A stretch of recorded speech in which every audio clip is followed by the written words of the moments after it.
الرحيم.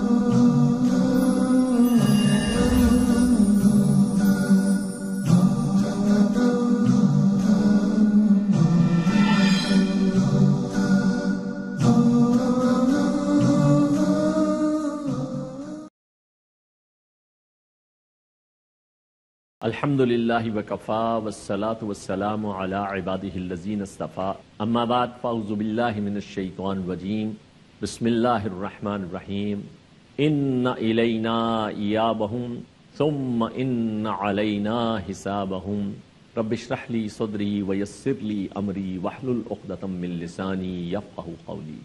ناظرین کرام، السلام علیکم ورحمۃ اللہ وبرکاتہ. گزشتہ نشست میں ہم نے آخرت سے متعلق گفتگو کا آغاز کیا تھا، اور آخرت کے حوالے سے جتنے بھی انکار آخرت کے لیے جو مختلف لوگوں نے شکوک و شبہات اور اشکال ظاہر کیے اور جو قرآن مجید میں نقل ہوئے، ان کو ہم نے آیات قرآنی کی روشنی میں سمجھا، اور ان سب کے حوالے سے اللہ کی دو صفات کہ اللہ علی کل شیء قدیر ہے، وہ مردوں کو دوبارہ زندہ کرنا اس کے لیے کوئی مشکل نہیں ہے، اور وہ ہوا بکل شیء علیم ہے، وہ ہر چیز کا علم رکھنے والا ہے، اس لیے اس کے لیے انسانوں سے ان کے سارے اعمال، ان کے ظاہر، ان کے باطن کا محاسبہ کوئی مشکل کام نہیں ہے. آج اس محاسبہ اخروی کے حوالے سے ہم کچھ باتیں سمجھیں گے کہ وہ اہم سوالات کون سے ہیں جو ہمیں وہاں پر پیش آنے ہیں، لیکن اس کے بارے میں قرآن مجید میں پہلے ہی بتا دیا گیا ہے تاکہ ہم ان سوالات کے مناسب جواب، تسلی بخش جواب اس دنیا میں اس کی تیاری کر لیں، اور اس اعتبار سے کہ اللہ کے حضور میں حاضر ہونا ہے اور ہر شخص کو اپنے اعمال کے لحاظ سے محاسبہ اخروی کا سامنا کرنا پڑنا ہے. اللہ تعالیٰ نے قرآن مجید میں اس بات کو بھی مؤکد فرمایا، اور سورہ انبیاء کی پہلی آیت میں ہی فرمایا کہ اقترب للناس حسابہم، لوگوں کے لیے ان کے حساب کا وقت قریب آ چکا ہے، وہم فی غفلۃ معرضون، لیکن وہ ہیں کہ غفلت میں پڑے ہوئے ہیں، منہ پھیر رہے ہیں، اعراض کی روش اختیار کی ہوئی ہیں، ان کو اپنے اس حساب کتاب کے حوالے سے کوئی فکر ہی نہیں ہے. اور سورہ غاشیہ میں فرمایا کہ ان الینا ایابہم، بے شک ان سب کو ہمارے پاس، ہماری ہی بارگاہ میں لوٹ کر آنا ہے. ثم ان علینا حسابہم، اور پھر ہم پر لازم ہے ان کا حساب لینا. تو اس اعتبار سے یہ حساب، یہ اللہ تعالیٰ کے ہاں ہر شخص کو یہ اکاؤنٹیبلٹی جو فیس کرنی ہے، اس کے حوالے سے یہ بھی فرمایا گیا کہ سورہ آل عمران کی آیت نمبر 30 میں کہ یوم تجد کل نفس ما عملت من خیر محضرا، جس دن کہ ہر شخص جو کچھ بھی اس نے عمل کیا ہوگا خیر میں سے، بھلائی میں سے، اس کو حاضر اور موجود پا لے گا، دیکھ لے گا. وما عملت من سوء، اور جو کچھ اس نے برائی میں سے کیا ہوگا اس کو بھی جو ہے موجود پائے گا. جیسا کہ آخری پارے کی صورت میں فرمایا کہ وَمَن يَعْمَلْ مِثْقَالَ ذَرَّةٍ خَيْرًا يَرَهُ، جو کوئی ذرہ برابر بھی نیکی کرے گا اس کو دیکھ لے گا. وَمَن يَعْمَلْ مِثْقَالَ ذَرَّةٍ شَرًّا يَرَهُ، اور جو کوئی ذرہ برابر بھی برائی کرے گا وہ اس کو دیکھ لے گا. یہاں پر فرمایا یوم تجد کل نفس ما عملت من خیر محضرا، جو کوئی بھی خیر میں سے، نیکی میں سے جو عمل کیا ہوگا اس کو موجود پائے گا. وما عملت من سوء، اور جو برائی میں سے کیا ہوگا اس کو بھی موجود پائے گا. تود لو ان بینہا و بینہ امدا بعیدا، اس وقت خواہش کرے گا مجرم کہ کاش اس کے اس برے عمل اور اس کے درمیان ایک طویل مسافت، دور کی مسافت حائل ہو جاتی. ویحذرکم اللہ نفسہ، اور اللہ تعالیٰ تمہیں اپنے آپ سے خبردار کرتا ہے. واللہ رؤوف بالعباد، اللہ تو اپنے بندوں پر بہت زیادہ مہربان ہے. لیکن تمہارے لیے اللہ کی شفقت اور رحمت یہ ہے کہ اس نے اپنے کتاب اور اپنے رسول صلی اللہ علیہ وسلم کے ذریعے سے تمہیں پہلے سے جو ہے آگاہ کر دیا کہ تمہیں ان باتوں کا جواب اللہ کے ہاں دینا ہے، اپنے اعمال کی جواب دہی اور حساب کتاب کا سامنا کرنا پڑا. یہ جو اللہ کے حضور میں آخرت میں انسان کو بہت سارے سوالوں کا سامنا کرنا پڑے گا، اس میں بار بار قرآن مجید میں یہ مضمون آیا اور جو سوالات ہیں ان کا بھی تذکرہ آیا. سورہ نحل کی آیت نمبر 93 میں فرمایا کہ وَلَا تُسْأَلُنَّ عَمَّا كُنتُمْ تَعْمَلُونَ، تم سے لازماً پوچھا جائے گا جو عمل تم کرتے رہے تھے. یعنی اعمال کے حوالے سے اللہ کے ہاں اکاؤنٹیبلٹی فیس کرنی ہوگی، اپنے اعمال کے محاسبے کے لیے جواب دہی کا سامنا کرنا پڑا ہوگا. اور یہاں پر تو معاملہ یہاں تک ہے کہ وما یلفظ من قول الا لدیہ رقیب عتید، اعمال کے ساتھ ساتھ کوئی زبان سے کوئی لفظ جو نکالا ہے اس کے لیے بھی ایک مستعد اس کو ریکارڈ کرنے والا وہاں موجود ہے. پھر جتنی اللہ پاک نے نعمتیں عطا فرمائی ہیں، اور نعمتوں کا اللہ فرماتے ہیں کہ تم اس کو شمار کرنا چاہو، گننا چاہو، گن بھی نہیں سکتے. وَإِن تَعُدُّوا نِعْمَتَ اللَّهِ لَا تُحْصُوهَا، اگر تم اللہ کی نعمتوں کو گننا چاہو تو ان کو گن بھی نہیں سکتے ہو. ان نعمتوں کے بارے میں بھی کل اللہ کے ہاں جواب دہی کا سامنا کرنا ہوگا، جیسا کہ سورہ تکاثر کی آیت نمبر 8 میں فرمایا کہ ثُمَّ لَتُسْأَلُنَّ يَوْمَئِذٍ عَنِ النَّعِيمِ، اور تم سے لازماً اس دن نعمتوں کے بارے میں سوال کیا جائے گا، پوچھا جائے گا. اب آپ اندازہ کریں کہ ہمارے پاس تو جو کچھ بھی ہے اللہ کا دیا ہوا ہے، اللہ کا انعام ہے، اللہ کی نعمت ہے. زندگی ہے تو اللہ کی نعمت ہے، صحت ہے تو اللہ کی نعمت ہے، مال و دولت ہے تو اللہ کی نعمت ہے، اور اسی طریقے سے گھر ہے، گاڑی ہے، اور جو بھی سہولت ہے، اولاد ہے، ہر چیز الغرض جس چیز کا بھی نام لیں گے اس میں ہماری اپنی کون سی؟ یہ سب کی سب اللہ کی دی ہوئی ہے. اللہ کے ہاں اب یہ جواب دہی کہ ان چیزوں کا، ان ساری نعمتوں کا استعمال اللہ کے حکموں کے مطابق ایک اعتدال کے ساتھ کیا، یا ان نعمتوں کو اللہ تللوں میں، عیاشیوں میں، اور اپنے فخر و مباحات کے لیے اور دوسروں پاس دھونس جمانے کے لیے استعمال کیا، ان نعمتوں کے حوالے سے بھی اللہ کے ہاں جواب دہی کا سامنا کرنا ہوگا. پھر انہی نعمتوں میں سے اللہ تعالیٰ نے جو ہمیں صلاحیتیں عطا فرمائی ہیں ان کا الگ سے بھی تذکرہ ہے کہ یہ جو اللہ نے ہمیں صلاحیتیں عطا فرمائی ہیں، جو ہمیں ممیز کرتی ہیں، حیوانات سے بھی زیادہ بڑھ کر انسان بناتی ہیں، ان کے حوالے سے بھی سورہ بنی اسرائیل کی آیت نمبر 36 میں آتا ہے کہ ان السمع والبصر والفؤاد کل اولئک کان عنہ مسئولا، بے شک یہ سماعت اور بصارت اور دل، غور و فکر اور تعقل، احساسات اور جذبات، کل اولئک کان عنہ مسئولا، ان سب کے بارے میں اللہ تعالیٰ کے ہاں باز پرس ہوگی. تم نے یہ اللہ کی دی ہوئی ان صلاحیتوں کو اللہ کی معرفت کے لیے، اللہ کو پہچاننے کے لیے، اللہ کی رضا والے کاموں کے لیے استعمال کیا، یا اس کے برعکس؟ اب سوچنے کی بات ہے، سماعت یہ اس کا استعمال صرف اللہ کی رضا والے کاموں کے لیے ہو رہا ہے، یا اللہ کی ناراضگی والے کام جن میں غیبت ہے، چغلی ہے، موسیقی ہے، اور اللہ کے منع کردہ جو وہ ساری آوازیں ہیں ان میں سننے کے لیے استعمال ہو رہا ہے؟ بصارت دیکھنے کے لیے، اور اللہ تو وہ ذات ہے کہ یعلم خائنۃ الاعین وما تخفی الصدور، جو نگاہوں کی خیانت سے بھی آگاہ ہے اور جو کچھ سینے چھپاتے ہیں. اور اس اعتبار سے یہ نگاہوں کی خیانت، اس کے بارے میں بھی اللہ کے ہاں جواب دہی. اور دل جو کہ انسان کے احساسات اور جذبات کا مرکز ہے، اس میں کتنے مثبت احساسات اور جذبات، اور اس دل میں سب سے بڑھ کر محبت کس کی؟ یہ بھی جو ہے ان سب چیزوں کے بارے میں اللہ نے یہ جو صلاحیتیں دی ہیں، ان کو اگر تو واقعی اللہ کی معرفت کے لیے استعمال کیا تو پتے پتے میں تمہیں اللہ کی قدرت کے شاہکار نظر آئیں گے کہ کھول آنکھ، زمین دیکھ، فلک دیکھ، فضا دیکھ، مشرق سے ابھرتے ہوئے سورج کو ذرا دیکھ، سوچو تو صحیح، غور تو کرو، دیکھو اللہ نے تمہاری پوری کائنات کی قوتیں جو ہیں وہ تمہاری خدمت کے لیے لگا دی، ان کے لیے نفع بخش ان کو بنا دیا. یہ سارا کچھ جو ہے ان پر غور و فکر کیا تو اس کے بنانے والے تک پہنچے کہ نہیں پہنچے؟ خالق اور مالک کو پہچانا کہ نہیں پہچانا؟ یہ جو اللہ نے صلاحیتیں دی ہیں، آج ہم چونکہ اکثر و بیشتر ان صلاحیتوں کا استعمال اللہ سے غفلت اور اللہ کی نافرمانیوں کے لیے کرتے ہیں، اس لیے اللہ کے ہاں ان کے بارے میں بھی جو ہے جواب دہی کرنی ہوگی. پھر انسان جو وعدہ کرتا ہے، جو قول و قرار کرتا ہے، جو معاہدہ کرتا ہے، اس کے بارے میں اللہ کے یہاں اکاؤنٹیبلٹی فیس کرنی ہے. سورہ بنی اسرائیل کی آیت نمبر 34 میں فرمایا کہ وَأَوْفُوا بِالْعَهْدِ، عہد کو پورا کیا کرو، إِنَّ الْعَهْدَ كَانَ مَسْئُولًا، بے شک اللہ تعالیٰ کے ہاں عہد کے بارے میں باز پرس ہوگی، سوال ہوگا. معاملات کی درستگی کے لیے سب سے بہترین چیز جو ہے وہ ہے اس عہد کو اور وعدے کو نبھانا اور پورا کرنا. عہد جو اللہ سے بھی عہد ہم عالم ارواح میں بھی کر کے آئے، الست بربکم قالوا بلا، وہاں اللہ کو اپنا رب مان کر آئے.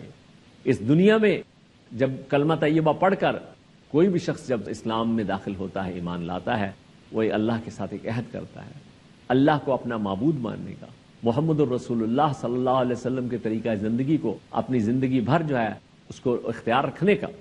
اب یہ عہد نبھا رہا ہے کہ نہیں نبھا رہا؟ بندوں کے ساتھ قدم قدم پر عہد اور معاہدے ہیں، وہ نبھائے گئے کہ نہیں گئے؟ جہاں جہاں پر بھی اس عہد اور معاہدے کی خلاف ورزی ہوئی ہے، اللہ کے ہاں جواب دہی ہوگی. اس لیے کہ حکم ہے رب کا کہ وَأَوْفُوا بِالْعَهْدِ، عہد کو پورا کیا کرو.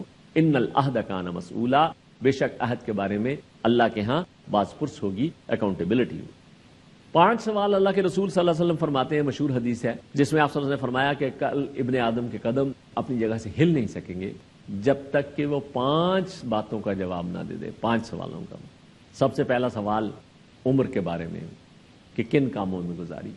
یہ اللہ نے جو تمہیں محدود مہلت عمل عطا فرمائی تھی، اس میں سے کتنا کچھ اللہ کو راضی کرنے کے لیے لگایا اور کتنا اللہ کی نافرمانی اور بغاوت میں لگایا. پھر اس عمر میں بھی بالخصوص جو جوانی کی تھی، جو امنگوں کے اور آرزوؤں کے پورا کرنے کا موقع تھا، اس کو کس کام میں لگایا. اور جوانی سے مراد صرف وہ نہیں ہے جو 20-25 سال کی جوانی ہے، بلکہ قرآن مجید تو یہ کہتا ہے کہ انسان ذہنی بلوغت کی عمر کو تو 40 سال کی عمر میں جا کر پہنچتا ہے. اور ہمارے ہاں تو عرف عام میں عام آدمی جب وہ 40 سال کے بعد وہ ذہنی طور پر بھی بالغ ہو چکا اور اس کے بعد وہ ابھی بھاگ دوڑ دنیا کے اعتبار سے اگر وہ اپنے آپ کو ریٹائرڈ سمجھنے کے لیے تیار نہیں ہے، وہ چاہے 60 سال کا ہو گیا ہو، چاہے 70 سال کا ہو گیا، بڑے مستعد آپ کو لوگ نظر آئیں گے جو اپنے کاروبار میں، بزنس میں، پروفیشن میں. تو یہ جو امنگ بھرپور طریقے سے جبکہ ابھی ایکٹیو لائف انسان گزار رہا ہے، متحرک زندگی گزار رہا ہے، زندگی کا یہ حصہ کن کاموں میں لگایا. ان میں جب انسان کچھ کرنے کے قابل نہ رہے تب تو ظاہر سی بات ہے کہ اس کو جو ہے پھر تو اللہ کی طرف رجوع کرنا ہی ہے. اگرچہ وہ بھی بہت قیمتی ہے، مرنے سے پہلے پہلے اس کی بھی توفیق مل جائے، اس کو بھی غنیمت جانا جائے. لیکن اصل بات یہی ہے کہ یہ جو جوانی کا عرصہ ہے یہ کن کاموں میں گزارا. تو 5 سوالات میں سے یہ 2 سوال عمر کے بارے میں اور جوانی کے بارے میں. بقیہ 3 سوالات کا تذکرہ ابھی انشاءاللہ ایک چھوٹے سے وقفے کے بعد آئے گا. آپ ہمارے ساتھ رہیے گا.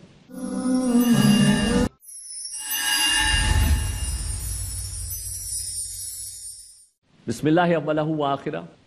ناظرین کرام، پروگرام میں دوبارہ خوش آمدید. وقفے سے پہلے ہم جو اخروی سوالات، آخرت میں جن سوالات کے جوابات دینے ہیں، اور ان میں سے بالخصوص 5 سوال حدیث نبوی صلی اللہ علیہ وسلم کی روشنی میں سمجھ رہے تھے. ان میں سے 2 کا تذکرہ آ چکا تھا، عمر کے بارے میں سوال اور جوانی کے بارے میں سوال. تیسرا سوال ہے مال کے حوالے سے. کہاں سے کمایا، حلال سے یا حرام سے، جائز سے یا ناجائز سے، محنت کر کے یا لوٹ مار کر کے. یہ تیسرا سوال مال کے حوالے سے ہے. اور چوتھا سوال پھر یہ ہے کہ مال جو کمایا تھا اس کو خرچ کہاں پر کیا. یہ وہ سوال ہے جس کے حوالے سے ہم اکثر و بیشتر اپنے آپ کو آزاد سمجھتے ہیں. ہم سمجھتے ہیں جی ہمارا مال ہے، ہم جیسے چاہے خرچ کریں. مال پہلی بات تو یہ ہے کہ ہمارا نہیں ہے، بلکہ ہم تو اس مال کے صرف امین ہیں. مال تو سب کا سب جو ہے وہ ہر چیز کی ملکیت کس کی ہے؟ وہ تو اللہ کی ہے.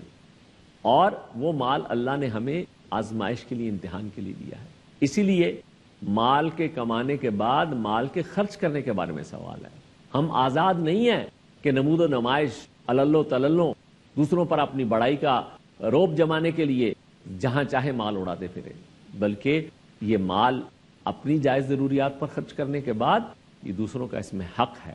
حقداروں تک اس حق کو حق پہنچانا قرآن مجید واضح طور پر کہتا ہے کہ وَآتِ ذَا الْقُرْبَى حَقَّهُ وَالْمِسْكِينَ وَابْنَ السَّبِيلِ. قرابت دار کو اس کا حق دو، محتاج کو دو، اور جو مسکین ہے اور راستے کے مسافر کو دو. یہ سب کا حق اس کے اندر موجود ہے. تو یہ مال کے حوالے سے بھی ہم آزاد نہیں ہیں. کل اللہ کے ہاں اس کے خرچ کے بارے میں بھی جواب دہی کرنی ہوگی. اور اس حوالے سے ہم جتنا زیادہ تعیشات، نمود و نمائش اور اپنی بڑائی جتلانے کے لیے مال خرچ کرتے ہیں، اس کے حوالے سے خصوصی طور پر فکر مندی کی ضرورت ہے. 5واں سوال، علم جو حاصل کیا تھا اس پر کتنا عمل کیا. اور یہ سوال میرے اور آپ کے لیے بہت اہم ہے، اس لیے کہ اللہ تعالیٰ کا خاص فضل ہے کہ اللہ پاک ہمیں اپنے کلام کے حوالے سے یہ ساری باتیں سمجھنے کی توفیق عطا فرما رہا ہے، اپنے کلام مبارک کا علم ہمیں عطا فرما رہا ہے۔ اب اس علم کے حوالے سے یہ اکاؤنٹیبلٹی کہ یہ علم محض ایک ذہنی تعیش کے لیے حاصل کیا تھا یا اس پر عمل بھی کیا، تو علم جو حاصل ہوا اس پر عمل کرنا یہ ہماری ذمہ داری ہے۔